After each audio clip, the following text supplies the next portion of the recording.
Hello guys, কেমন আছো সবাই? আশা করি নিশ্চয়ই ভালো আছো। আর আমিও খুব ভালো আছি। তোমাদের সবাইকে গণেশ চতুর্থীর অনেক অনেক শুভেচ্ছা। গণেশ পুজো তোমাদের সকলের খুব খুব ভালো কাটুক। আজকে আমি যাচ্ছি এয়ারপোর্ট 1 নম্বরের কাছে, কারণ ওখানে আমার গণেশ পুজো উপলক্ষে একটা শো আছে। আর আজকে আমার সাথে আছে শ্রেয়শ্রী। আমরা তো প্রথমে পৌঁছে গেছি। আর আজকের ডান্স শোতে আমার বানানো জুয়েলারিগুলো আজকে আমি পরবো। আর বাকি সবাই প্রথমেই পৌঁছে গেছিল, শুধু আমাদের দুজনেরই যেতে একটু দেরি হয়েছিল।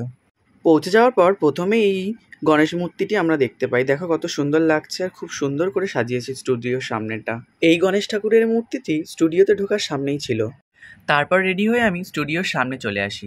এখানে এসে কিছু ভিডিও শ্যুট করছিলাম আর ফটো তুলছিলাম। আর এখন তোমরা দেখো, এটা হলো স্টুডিওর ভেতরের গণেশ ঠাকুরটা। এটা এখানে পুজো হয়েছিল। চারিদিকটা দেখো কত সুন্দরভাবে সাজিয়েছে ওনারা।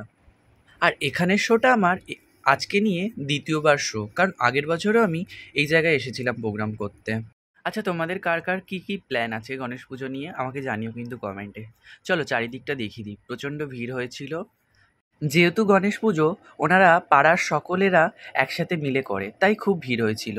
শো শেষ হয়ে যাওয়ার পর খাওয়া দাওয়ার ব্যবস্থাও ছিল, আর আমাদেরকে বলেছিল এখান থেকে খেয়ে নিতে। আর এখানে ভেজ বিরিয়ানির আইটেমটা খুব সুন্দর হয়েছিল। যাই হোক, আজকের মিনি ব্লগটা এখানেই শেষ করছি। কেমন হয়েছে জানিও কিন্তু। দেখা হবে পরের একটি ব্লগে। টাটা।